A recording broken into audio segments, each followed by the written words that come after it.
সিদ্ধান্তটা দুজনে মিলেই নিল। দুজনের সম্মতিতে ওরা সম্মত হলো যে ওরা দুজনে যেরকম ভেবেছে সেটাই সঠিক। প্রথমে কথা বলে উঠল কথা, রাফিন তুমি ভালো থেকো, আর আমাদের বিয়ে করে ফেলাটাই সঠিক হবে। তুমিও ভালো থেকো। আর যদি সম্ভব হয়, রাফিন কথাটা বলতে পারলো না, কারণ কথা কোনোদিন রাফিনকে ভুলে যেতে পারবে না, আর সেটা সম্ভবও না। আমি ভালো থাকবো, তুমি চিন্তা করো না। তারপর দ্রুত হাতে কথা মোবাইল থেকে ওর সিমটা খুলে ফেলে বলল, আমি নতুন নম্বর নিব, তুমিও নিয়ে নিও, নয়তো মনের ভুলেই সকালে ফোন করে বসবো। বলে হাসল কথা, ঠিক বলেছ। তুমি শুভ সকাল বলবে, এই আশাতে আমিও ফোনের দিকে তাকিয়ে ভাববো কথা ফোন করে না কেন। কালকে থেকে সব পুরনো বিদায়, আমরা দুজনেই নতুনকে স্বাগত জানাবো। রাফিন হাসলো, আবার বলল, কথা শেষবারের মতো তোমার হাতটা ধরি। মোটেও না, আমি এখন উঠব। আরেকটু বসলে দুজনে আমাদের বিচ্ছেদের সিদ্ধান্ত থেকে একটু একটু করে সরে আসব। সেটা কি ঠিক হবে? একদম না, হাসলো রাফিন। মনটাকে কি বারবার আমরা বোকা বানাতে পারবো? একবার যখন মনকে বসে এনেছি, দরকার নেই আর রিস্ক নেবার। চলো উঠি। রাফিন বাবা মায়ের একমাত্র সন্তান। রাফিনের আগে ওর আরো দুই ভাই এবং এক বোনের জন্ম হয়, কিন্তু কেউই বাঁচেনি। প্রথম দুজন ভূমিষ্ঠ হবার পরপর একমাত্র বোনটা 10 দিন পর মারা যায়। তাই রাফিন হলো তার বাবা মায়ের চোখের তারা। রাফিন হলো মায়ের ছেলে। ছোটবেলায় বন্ধুরা ওকে এই নামেই খেপাতো। কলেজে ওঠার পরও বদনামটা ঘুচেনি, বরং মোবাইলের কল্যাণে সারাদিন যেন মায়ের আঁচলেই থাকতো রাফিন। রাফিন ওর মাকে অনেক ভালোবাসে। মায়ের অবাধ্য হওয়া কোনোভাবেই সম্ভব নয় ওর পক্ষে। তাই এমন কঠিন এক সিদ্ধান্ত নিতে বাধ্য হলো রাফিন। কথার লেখা দুই বোন। কথার বাবা বড় ব্যবসায়ী। সিমেন্টের ব্যবসা কথার বাবার। কথারা থাকে ধানমন্ডিতে, ওদের নিজেদের ফ্ল্যাটে। বড় মেয়ে, তাই সংসারের প্রতি কথার অনেক দায়িত্ব। কথার রাফিন দুজনের দায়িত্বের আবর্তে বন্দি। কথার বাবা মা রাফিনকে কিছুতেই মেনে নেবে না। যদিও রাফিন যোগ্য ছেলে। রাফিনরা পুরনো ঢাকা নিবাসী। ঢাকার ওয়ারিতে রাফিনদের 5 তলা বাড়ি। রাফিনের বাবাও ব্যবসায়ী। রাফিনদের কাপড়ের ব্যবসা। রাফিন দেখতে বেশ সুদর্শন, কথার অন্তত তাই মনে হয়। ঢাকা বিশ্ববিদ্যালয় থেকে অ্যাকাউন্টিংয়ে অনার্স মাস্টার শেষ করে 1 বছর রাফিন একটা বেসরকারি ব্যাংকে যোগ দিয়েছে। সুতরাং পাত্র যোগ্য নাই কথা বলার কোনো যুক্তি নেই। কিন্তু সমস্যা হয়েছে এমন এক জায়গায়, যেটা সম্পর্কে কথা বা রাফিন দুজনে কিছু জানতো না। রাফিনের কথা বাবা মাকে বলার পর কেউ আপত্তি তোলেনি। মেয়ের পছন্দকে মেনে নিয়েই কথাকে ওর বাবা মা বলে, যেন রাফিনের পরিবার এসে দেখা করে। আর সেই দেখা করতে আসাটাই কাল হয়ে দাঁড়ায় ওদের জীবনে। রাফিন আয়নার সামনে দাঁড়ানো নিজেকে দেখতে পাচ্ছি না। ওর দৃষ্টি ঝাপসা হয়ে আসে। কথাকে বাদ দিয়ে আজকে থেকে ওর নতুন পথ চলা শুরু হবে। গত 5 বছরে কথা একটু একটু করে ওর একটা অংশ হয়ে গেছে। চাইলে কি সব হয়? রাফিন আবারও তাকালো আয়নার দিকে। হঠাৎ ও যেন দেখতে পেল 5 বছর আগের কথার রাফিনকে, যাদের পরিচয় হয়েছিল বইমেলায়।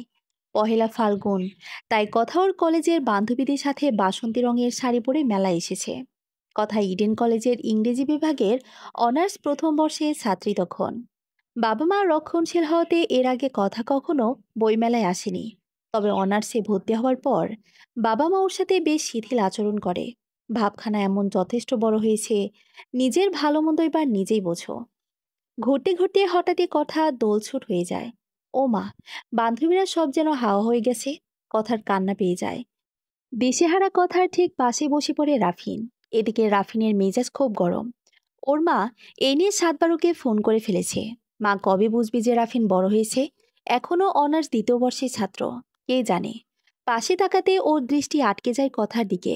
কি সুন্দর মেয়ে, মনে মনে বলে রাফিন। ওর মনের কথা মেয়েটা শুনতে পায় কিনা কে জানে। সাথে সাথে মেয়েটাও তাকায় ওর দিকে, কিন্তু কিছু বলে না। বইমেলায় একা এসেছেন বুঝি? এরকম প্রশ্ন দিয়ে আলাপ শুরু করে রাফিন। আসলে বুঝতে চায় মেয়েটার সাথে কে এসেছে। যে যে আলাপের চেষ্টা করায় কথা বিরক্ত হয়। তবুও ভদ্রতা করে উত্তর দেয়, না, বান্ধবীরা মিলে এসেছিলাম, কিন্তু হঠাৎ একা হয়ে গেছি, তাই। খুব চিন্তার কথা। এক কাজ করুন, কোন বান্ধবীকে ফোন করে জেনে নিন ওরা কোথায়। ঠিক বলেছেন। খুশিতে আটকানা হয়ে যায় কথা। ইস, শুধু শুধু টেনশন করছিলাম। সহজ সমাধানটা মনেই হয়নি। ধন্যবাদ। না, ঠিক আছে। বেশি চিন্তা করলে অনেক সময় সহজ কথাটাও আমরা ভুলে যাই। মনে মনে খুশি হলো রাফিন। যাক, মেয়েটা অন্তত হয়তো ওকে ওর নাম্বার দিবে। এক দেখাতে এত ভালো আর কাউকে এর আগে লাগেনি রাফিনের। ও মা, নেটওয়ার্ক নেই। আর্তনাদ করে উঠল যেন কথা। আমার ফোনে আছে, এই নিন ফোন করুন। ফোনটা বাড়িয়ে দিল রাফিন। ওর ফোনটা নিয়ে ফোন করে বান্ধবীদের অবস্থান জেনে নিল কথা। তবে রাফিনের আশা পূর্ণ হলো না। কথাও কি নিজের ফোন নম্বর তো দূরে থাক, নামটা পর্যন্ত বলল না। মেলা থেকে বাসায় যাবার পথে কথার ফোনটায় বেজে উঠল। বিরক্ত হলো কথা। হতচ্ছাড়া, ফোন দরকারের সময় কাজ করো না, এখন সুন্দর বাঁচতেছ। ফোন হাতে নিয়ে বেকুবের বনে যায় কথা। ও মা, এটা কার ফোন? ফোনটা যে করেছে সে নিশ্চয়ই ছেলেটার মা হবে। না ধরাই ভালো। মেয়ের কণ্ঠ শুনে আবার অন্য কিছু ভাবতে পারে, ভাবলো কথা। আজ দিনটাই খারাপ।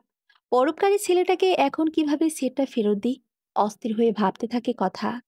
অন্যদিকে বাড়ির পথে রওনা দিয়ে রাফিন অবাক হয়ে ভাবে, মা কেন এখনো একবারও খবর নিল না।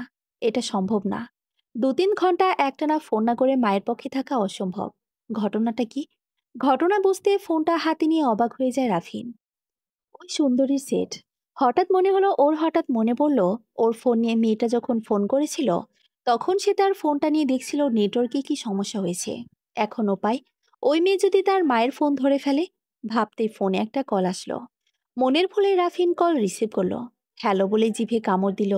জলদি করে ফোন কেটে দিল। দুই হাতের তালু একত্রে করে মুখ ঘষে অস্ফুটে বলল, আল্লাহ! ফোনটা আবার বেজে উঠল। এবার স্ক্রিনে নিজের নম্বর দেখতে পেল রাফিন। হাসি ফুটে উঠল বদনে।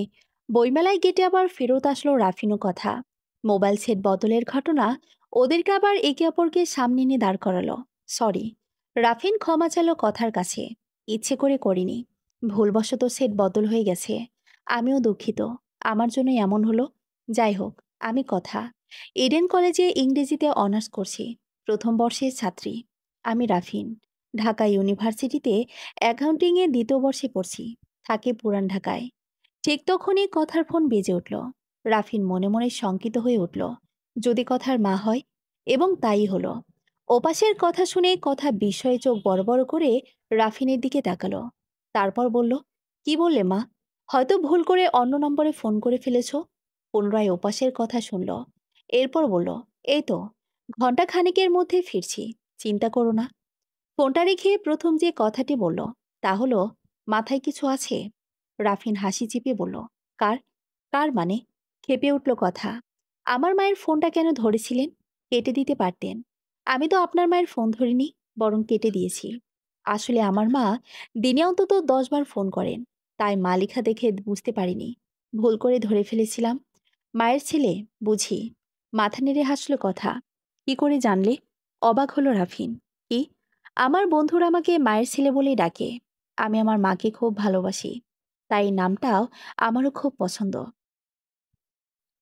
ভালোবাসা জন্ম নিতে কখনো অনেক সময় লাগে, কখনো এক মুহূর্ত যথেষ্ট। রাফিন যখন কথাগুলো বলছিল, তার মুখে যে উজ্জ্বলতা ফুটে উঠল, তা দেখে কথার মনে যেন এক নতুন অনুভূতির জন্ম নিল। সে মুহূর্তেই আচ্ছন্ন হয়ে গেল। ফুচকা খাবেন? রাফিন প্রস্তাব দিল। কথার প্রতি রাফিনের অনুভূতি কখনো প্রেম হয়ে ওঠেনি। তবে এক ধরনের অদ্ভুত ভালো লাগা তৈরি হয়েছিল। শুধু ফুচকাই নয়, আমাকে হাওয়াই মিঠাও খাওয়াবেন। আর বই কিনে দিবেন। হাসতে হাসতেই বলল কথা, কোনো সমস্যা নেই। আমাদের এই মজার পরিচয়কে স্মৃতির পাতায় ধরে রাখতে হলে বইমেলা থেকে একটা বই তো নিতেই হবে। ঘণ্টাখানেক ঘোরাঘুরির পর বিদায় নেওয়ার সময় কথা তার ফোন নম্বরটা দিল রাফিনকে। মনে হলে ফোন করবেন, কখনো কারণে কখনো অকারণে। সময় অসময়ে যদি করি, মানে এই ধরুন রাত ৩টা বা দুপুর ১২টা। থাক, বাদ দিন। আমার নম্বর ফেরত দিন। রেগে গেল কথা। এই নিন। সাথে সাথে কাগজটা ফেরত দিল রাফিন। নম্বর মুখস্থ করে নিয়েছি। কাগজ রেখে কি করব? হেসে ফেলল কথা। আচ্ছা, আমি এখন যাই। এমনিতেই আপনি আমার মায়ের মনে সন্দেহ ঢুকিয়ে দিয়েছেন। বেশি দেরি হলে বেচারি আর কত অস্থির হবে কে জানে। এরপর আর ৪টি বইমেলায় একসঙ্গে ঘুরেছে তারা। কথার আর রাফিনের ভালোবাসা শুধু মন নয়, সমস্ত সত্তাকেই বিলীন করে দিয়েছিল। প্রতিদিন কথা বলা, মাঝে মাঝে দেখা করা, রাগ অভিমান। কখন যে ৫টি বছর কেটে গেল তারা বুঝতে পারেনি। রাফিনের মনে হতে লাগলো কথা যেন তার জন্ম থেকেই পরিচিত। রাফিন, আমার আদরের মায়ের ছেলে।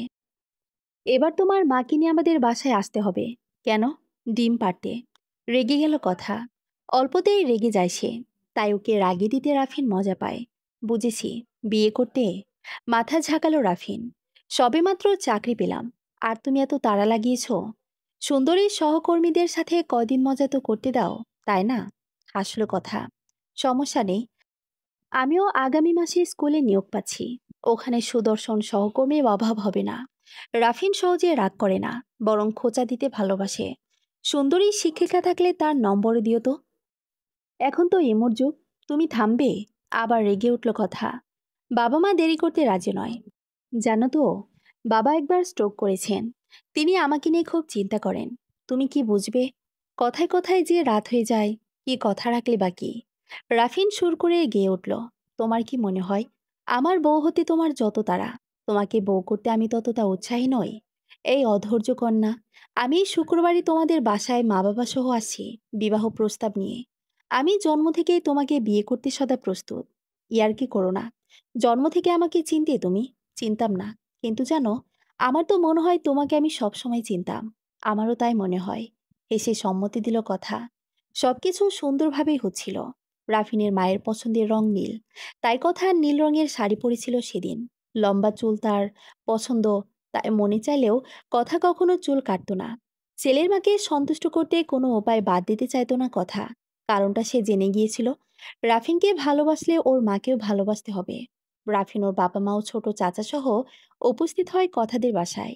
কথার ছোট বোন লেখায় শুধু রাফিনের পরিচিত ছিল। রাফিন খুব টেনশনে পড়ে যায়। যদি কথার বাবা মাকে অপছন্দ করেন? নিজের মাকে নিয়েও রাফিনের চিন্তার শেষ নেই।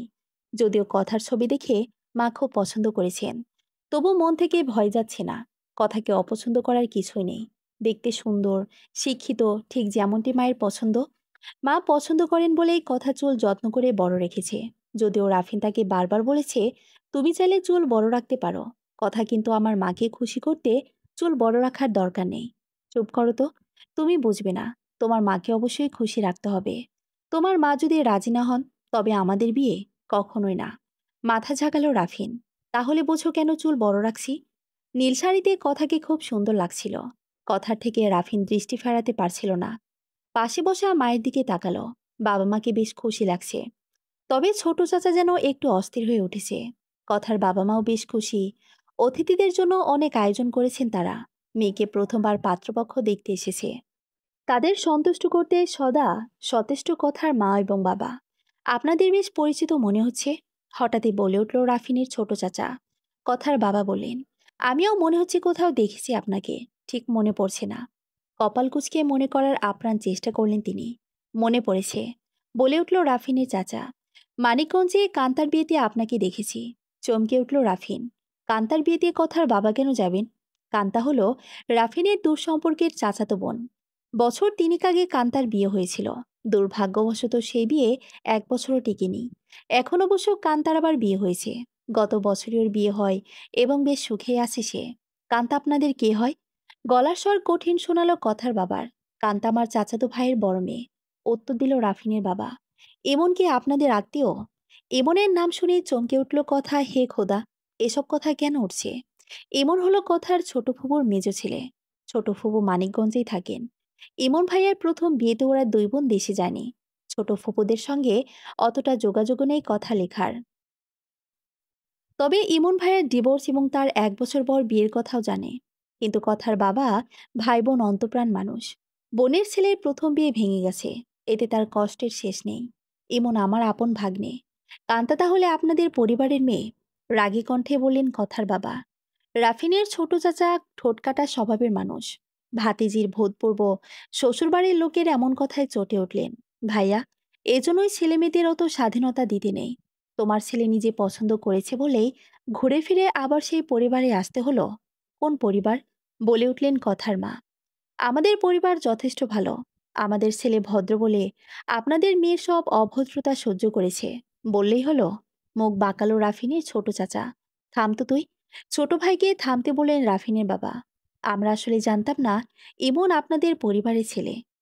জানলেই বা কি করতেন? বলে উঠল রাফিনের ছোট চাচা। ছেলে তো নিজেই পছন্দ করেছে। কি ভাবি, খুব তো ছেলের বড়াই করতেন। এবার বোঝো মজা। রাফিনের ছোট চাচা যেন পণ করেছে এই বিয়ের 12টা বাজিয়ে ছাড়বে। পছন্দ করলে কি যার তার সাথে বিয়ে দিতে হবে? বলে উঠলেন কথার বাবা। আপনাদের এক মেয়ে এনে তো খুব বিপদেই পড়েছিলাম। আবার ন্যাড়া মাথায় বের পড়ার কোনো ইচ্ছে নেই। অসহায় রাফিনার কথার সামনে তাদের স্বপ্নের মৃত্যু ঘটতে লাগলো। দুই পরিবারের সদস্যরা পুরনো এক সম্পর্কের জের ধরে তাদের সম্পর্কের কবর খুঁড়তে ব্যস্ত হয়ে উঠল যেন। আমাদের ছেলেও তো ফেলনা নয় যে আপনাদের মতো পরিবারের মেয়ে নিতে হবে, উত্তর দিল রাফিনের মা। এরপর অনেক কথা কাটাকাটি আর হট্টগোলের মধ্য দিয়েই সুন্দর একটি বিকেলের অসুন্দর পরিসমাপ্তি ঘটল। কথাদের বাসা থেকে অপমানিত হয়ে এবং কথাদের অপমান করে মাথা নিচু করে বাড়ি ফিরল রাফিনরা। এই ঘটনার পর রাফিনের মা বিছানায় পড়ে রইলেন এক সপ্তাহ। রাফিন হাজার যুক্তি দিয়েও বাবাকে বোঝাতে ব্যর্থ হলো যে কান্তা আর এমন আলাদা হয়েছে নিজেদের সমস্যার জন্য। এতে কথার ফুবুর বা রাফিনের চাচার পরিবারের কোনো দোষ নেই। অন্যদিকে কথার পরিস্থিতি আরও খারাপ। কথার বাবার একবার স্ট্রোকের ব্যাপারটাকে কথার মা মোক্ষম অস্ত্র হিসেবে ব্যবহার করতে লাগলেন। তোর লজ্জা করে না কথা? সেই ছেলের ব্যাপারে আবার অকালতি করতে এসেছিস? অসহায়ের মতো কথা বারবার বোঝানোর চেষ্টা করে যে এতে রাফিনের কি দোষ। কিন্তু বাবা মা যেন ঠিক করেছেন তারা কিছুই বুঝবেন না। কথার রাফিন পরবর্তী 3 মাস প্রাণপণ চেষ্টা করেও পরিবারকে রাজি করাতে ব্যর্থ হয়। এখন কে করা জানতে চায় কথা। রাফিন কথার দিকে তাকায়। কথার চেহারা একদম প্রাণহীন। দুইটা পথ খোলা আমাদের সামনে, আস্তে করে বলে রাফিন। কি জানতে চায় কথা? প্রথম পথ, পালিয়ে বিয়ে করা, অথবা আমাদের সম্পর্কটা শেষ করে দেওয়া। দুটোই অসম্ভব। কথা রেগে ওঠে। তাহলে আমার কাছে প্রশ্ন না করে নিজেই বলো, কি করব? অনেকক্ষণ চুপ থাকার পর কথা মুখ খুলে, চলো পালিয়ে যাই। রাফিন হাসে, কষ্টের হাসি। নির্দিষ্ট দিনে মোটামুটি সব গুছিয়ে রাফিনার কথা পূর্ব নির্ধারিত জায়গায় মিলিত হলো। কথার সঙ্গে কিছুই আনেনি। রাফিনও খালি হাতে রেস্টুরেন্টে এসে উপস্থিত হলো। দুজনে মুখোমুখি বসে আছে। অনেক প্রশ্ন, অনেক কথা থাকলেও কেন যেন দুজনেই নিশ্চুপ। প্রথমে কথাই বলে উঠল, রাফিন, আমাকে ক্ষমা করে দিও। আমি পালিয়ে বিয়ে করতে পারবো না। আজ সকালে সব গুছিয়ে যখন বের হতে যাচ্ছিলাম, বাবার ঘর থেকে বাবা ডেকে বলেন, মা, একটু পানি খাওয়াবি? বিশ্বাস করো রাফিন, বাবাকে পানি দেওয়ার সময় মনে হলো এটা বাবার শেষ পানি নয় তো। কথার চোখ দিয়ে পানি গড়িয়ে পড়ল।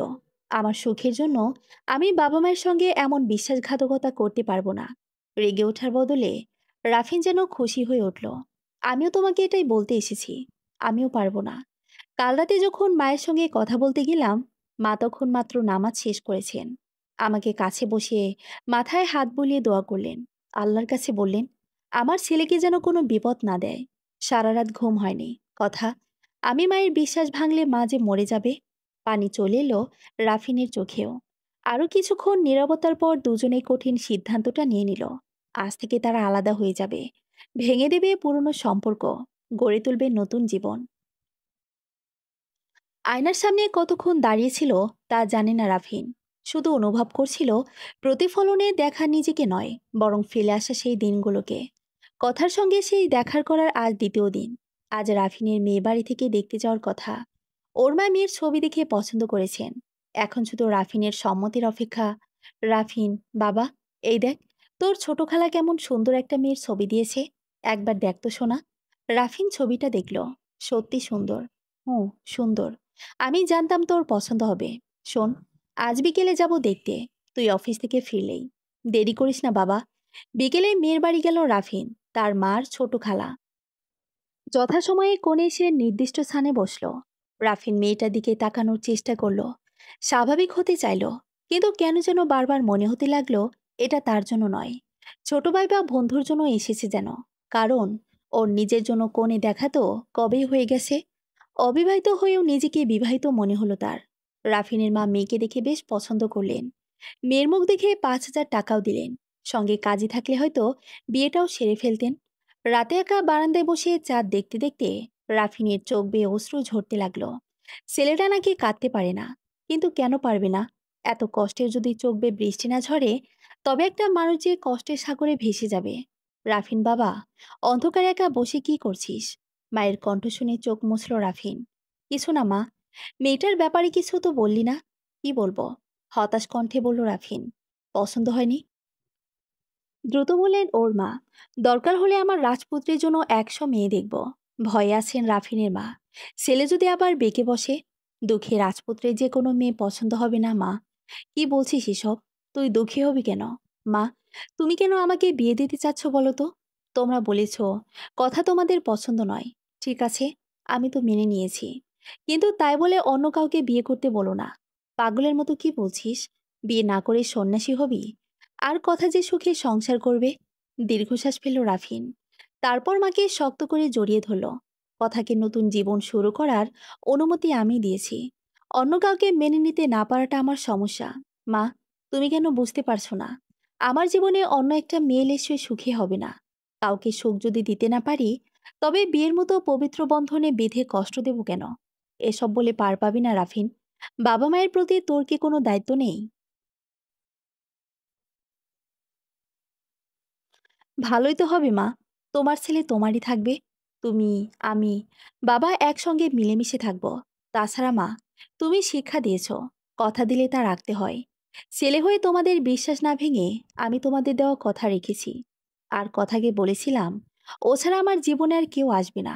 এবার তবে সেই কথাটা রাখি। রাফিনের মা ছেলেকে আর কিছু বললেন না।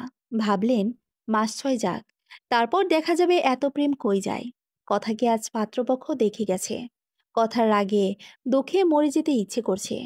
কথার সাথে ছেলেটা একাকী ছাদে অনেক কথা বলতে চেয়েছে। তখন কেন যেন মনে হয়েছে এখন ছাদ থেকে লাফ দেয়। ঘণ্টাখানেক আগে পাত্রপক্ষ চলে গেছে।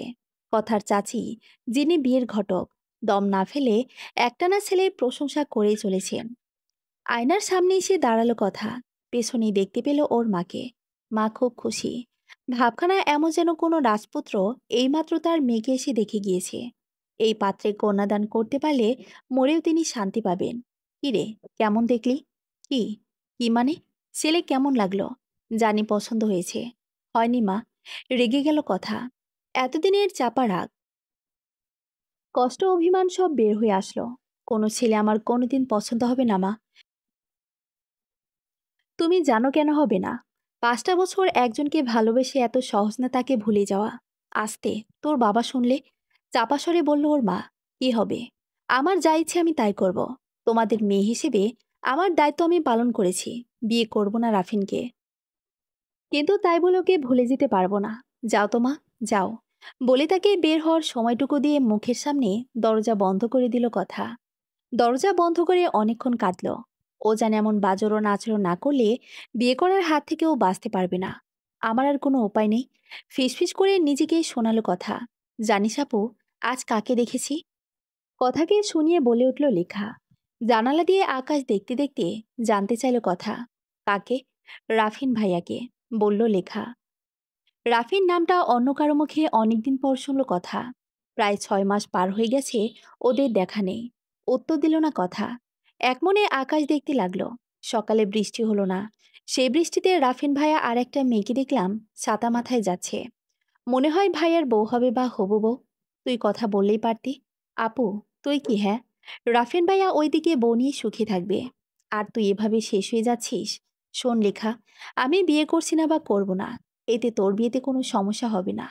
বাবা তোর জন্য ছেলে দেখেছে, কথাবার্তা চলছে। দরকার হলে আমি এ বাসায় ছেড়ে দেব। তোদের অত্যাচারে একদন্ত চুপ করে বসে যে থাকবো, সেই উপায় পর্যন্ত নেই। এভাবে বলছিস কেন? আমি তো তোকে সত্যটা দেখাতে চাইছি। এই বোকামির মানে কি তুই বলতো আপু? জানি না।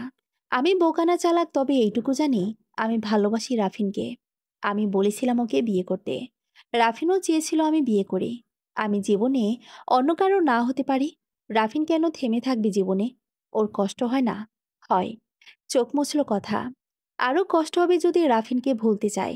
জীবন থেকে যদি জীবনের অবলম্বন ফেলে দেই, তবে বাঁচব কিভাবে? তোকে বোঝানো আমার সাধ্যের বাইরে। তোর মতো কি সবাই ভালোবাসে? চোখে পানি নিয়ে প্রশ্ন করলো লেখা। কথায় উত্তর দিল না। বুকে কি যেন একটা দলা পাকায়, একটা অব্যক্ত অভিমান। মাত্র 6 মাসেই। অথচ বলেছিলে তুমি আমাকে জন্ম থেকেই চিনো। 5 বছর অনেক লম্বা সময়। কথা নিজেও জানে না এতটা সময়ও কিভাবে রাফিনকে না দেখে কাটিয়ে দিল। আয়নার সামনে দাঁড়িয়ে চুল আঁচড়াতে গিয়ে চোখ গেল কয়েকটি পাকা চুলের দিকে। আনমনে হাসল কথা। বয়স তো কম হলো না। বাবা গত বছর ওদের ছেড়ে গেছেন। না, বাবার শেষ ইচ্ছাও রাখেনি কথা। চোখে জল চলে আসলো। না, কথা আর কাঁদব না। এ জীবনে অনেক কেঁদেছে কথা। আর কত? খাবার টেবিলে বসে কথা দ্রুত খাবার শেষ করতে লাগলো। মায়ের মুখ গম্ভীর। কথা তাকাচ্ছে না। মাঝে বিয়ের ব্যাপারে হাল ছাড়বে না কথা ভালোই জানে। মা কেন যে বুঝে না কথার আর বিয়ের কোনো সম্ভাবনাই নেই। বয়স অতটাও ব্যাপার না। এর চেয়ে আরো বেশি বয়সে আজকাল বিয়ে হচ্ছে।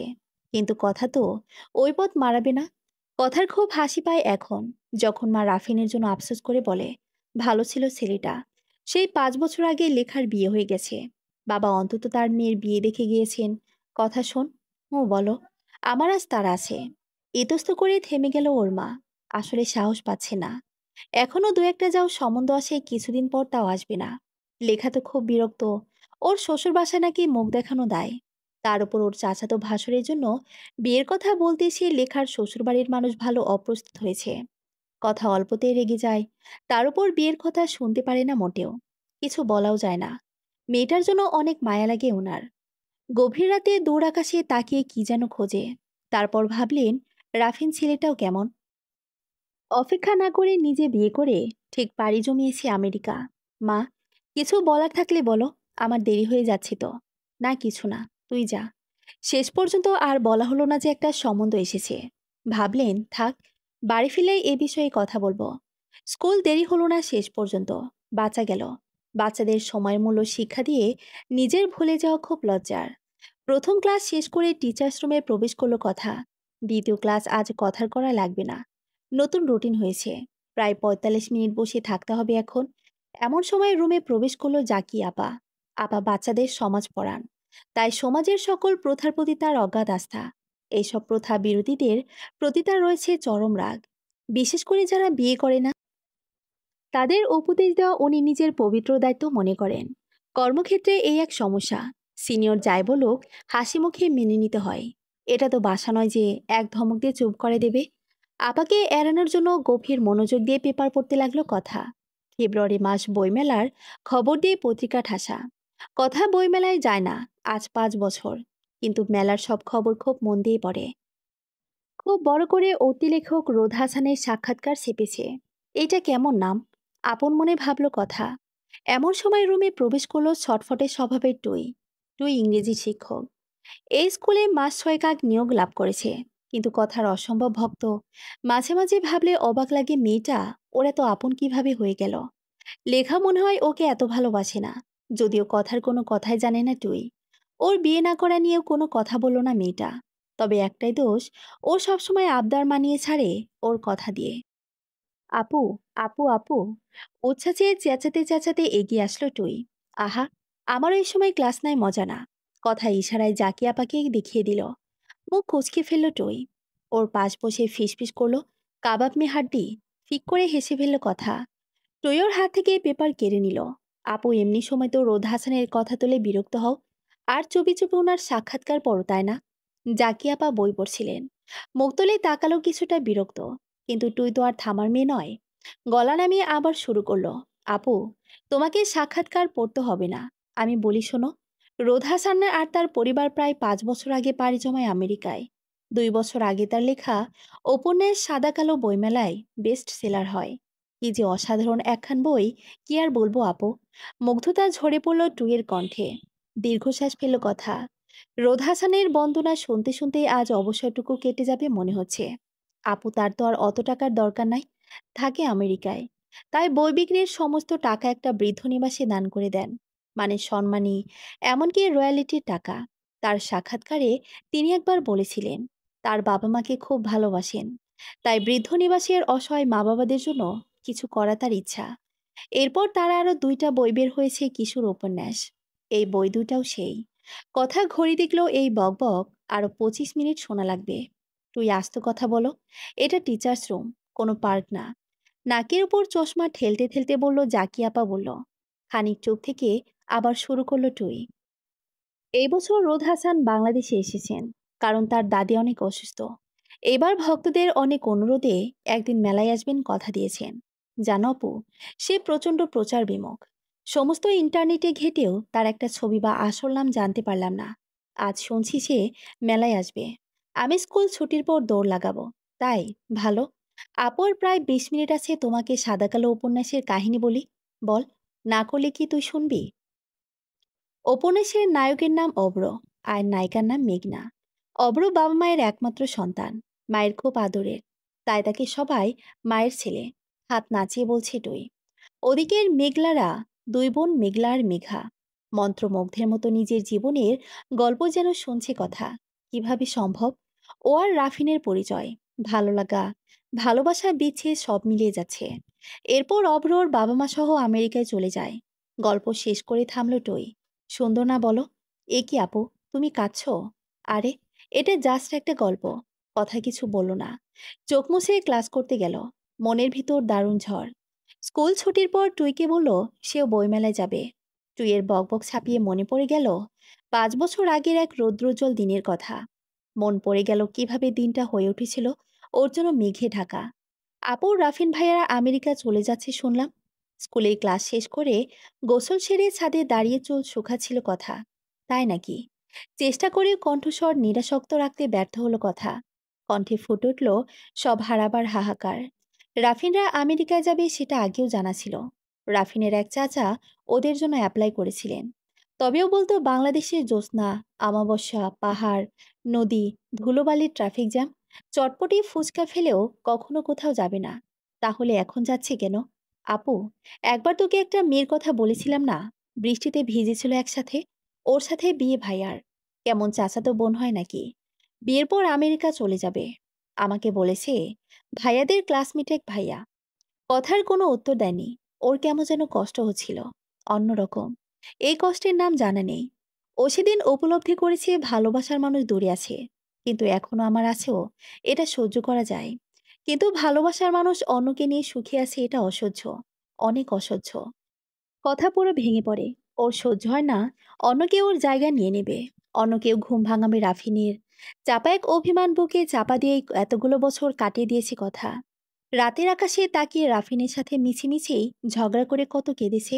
কেমন এক অহংকার ছিল কথার। মনে মনে রাফিনকে টিটকারি দিত। রাফিন, পারোনি, তুমি আমার মতো ভালোবাসতে, তাই তো আজ তুমি অন্যের। আর আমাকে দেখো, আমি আজও তোমার আছি। কিন্তু সত্যরা যে অন্যরকম। আজ কথার সেই অহংকার ভেঙে গেছে, অভিমান গলে পড়ছে অশ্রু হয়ে। বইমেলার স্বপ্ন প্রকাশনীর স্টলে বসে আছেন লেখক রোদ হাসান। সামনে লম্বা লাইন। প্রিয় লেখকের হাতে একটা বই অটোগ্রাফ পেতে কড়া রোদ উপেক্ষা করে ভক্তদের ভিড় লেগে গেছে। বইমেলায় পা দিয়ে রোদ অর্ফে রাফিনের মন খারাপ হয়। আচ্ছা, কথাও কি এসেছে মেলায় তার বরের হাত ধরে? আচ্ছা, কথার হাতে কি একগোছা রেশমি চুড়ি আছে? কথা কি আগের মতোই রেগে যায় অল্প কথায়? সে নিজেও তো চেয়েছিল কথা জীবনে এগিয়ে যাক, শক্ত করে কারো হাত ধরুক। কিন্তু ওর মনের কোণে কেন মেঘ জমে যখন মনে হয় কথা আজ অন্য কারো। ঘুম ভেঙে কথার মুখ অন্য কেউ দেখে। রাফিনরা আমেরিকায় যাবার আগের দিন রাফি একটি বাড়ির জন্য কথার সাথে দেখা করার জন্য কথাদের বাসায় যায়। কিন্তু বাসার সামনে গিয়ে রাফিন থমকে যায়। সমস্ত বাড়ি সেজেছে বিয়ের সাজে। কার বিয়ে? বুক কেঁপে ওঠে ওর। দারোয়ান বলে খালিক সাহেবের মেয়ের বিয়ে হচ্ছে। খালিক খান কথার বাবা। তার মানে আজ কথার বিয়ে। তৎক্ষণাৎ মাথার উপর সমস্ত আকাশ যেন ভেঙে পড়ে ওর। কেমন এক কষ্ট। একান্ত নিজের মানুষটা পর হয়ে যাচ্ছে। চাচাতো বোন জুয়ের সাথে ঠিক হওয়া বিয়ে ভেঙে দিয়েছে কবেই। পারেনি অন্য কাউকে কথার স্থান দিতে। কিন্তু কথা পেরেছে। গত প্রায় 5 বছর ধরে এই এক অভিমান আর অহংকার বুকের মাঝে নিয়ে বেঁচে আছে রাফিনও। সে পেরেছে ভালোবাসার মর্যাদা দিতে। অটোগ্রাফ দেওয়া প্রায় শেষ। স্টলে বসে আছে রাফিন। আজ আর অটোগ্রাফ দিবে না। বিকেল গড়িয়ে সন্ধ্যা নামি নামি করছে। বইমেলায় অনেক ভিড়। মুখের সামনে বই মেলে বসে আছে, মুখে মাস্ক সাটা। রাফিন চায় না ওর পরিচয় প্রকাশ পেয়ে যাক।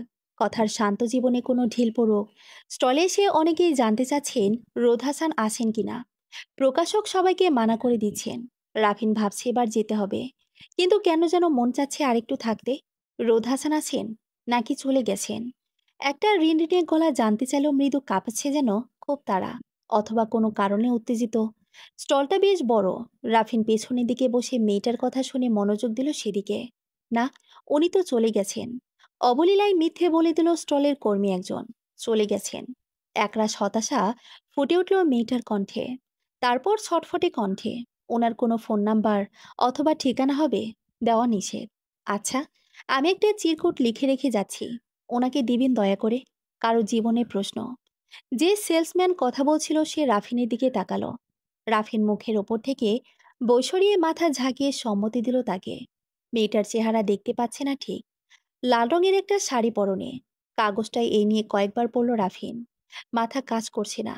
কাগজের লেখাগুলো সত্যি হলে ওর এত বছরে যত্ন করে লালন করা অভিমান ওর অহংকার সব মিথ্যে হয়ে যাবে। প্রিয় লেখক, আমি আপনার সাদা কালো উপন্যাসটা পড়ে অনেক কান্না করেছিলাম। ভেবেছিলাম মেঘলা কিভাবে পারলো, কেন এমন করলো অদ্রির সাথে। জবাবটা আমি পেয়ে গিয়েছি। আসলে ওই দিন বিয়ে হচ্ছিল জাবেদ সাহেবের ছোট মেয়ে। অদ্রির মতো মেঘলাও বেছে নিয়েছিল একাকী অভিমানী এক জীবন। আপনার একজন ভক্ত, টুই। রাফিনের কেমন পাগল পাগল লাগছে। কি করবে বুঝে উঠতে আরো 2 মিনিট খরচ করে ফেলল। তারপর লাফ দিয়ে উঠে দাঁড়ালো। মেয়েটা কোন দিকে গেছে? রাস্তায় নেমে রাফিন উদ্ভ্রান্তের মতো মেলায় ঘুরতে লাগলো। আজ এত মেয়ে কেন লাল শাড়ি পরেছে? বিরক্ত হয়ে ভাবলো ও। একসময় এক জায়গায় বসে পড়ল যে সত্য আজ জেনেছে। তার ভার যেন মন মগজ দেহ নিতে নারাজ। একা এসেছেন বুঝি? চিরচেনা কণ্ঠ শুনে পাশে তাকালো রাফিন। ওর দিকে ঝুঁকে তাকিয়ে আছে কথা। যেন জানতো রাফিন ফিরে তাকাবেই। দুজনের দৃষ্টি আটকে গেল দুজনকে দেখে। কতদিন পর দেখলো দুজন দুজনকে। মেলায় মানুষের কমতি নেই, তবুও মনে হচ্ছে ওরা দুজন ছাড়া এই জায়গায় আর কেউ নেই। সব অস্পষ্ট। দুজনের চোখের জলে অভিমান ধুয়ে যাচ্ছে। অস্পষ্ট স্বরে রাফিন কবে শোনা কবিতার কয়েকটা লাইন আওড়ালো। দাঁড়াই দৌড়াই, তারপর ফিরে আসি। তুমি যে আমার কি, তুমি যে আমার কি। পরের বছর মেলায় হাত ধরে হাঁটছে দুজন। কত বছর পর একসাথে ওরা আবার মেলায় আসলো। আগে এমন হাত ধরে হাঁটতো না। এখন হাঁটছে কারণ 3বার কবুল বলে সে অধিকার কথা আর রাফিন অর্জন করে নিয়েছে। সমাপ্ত।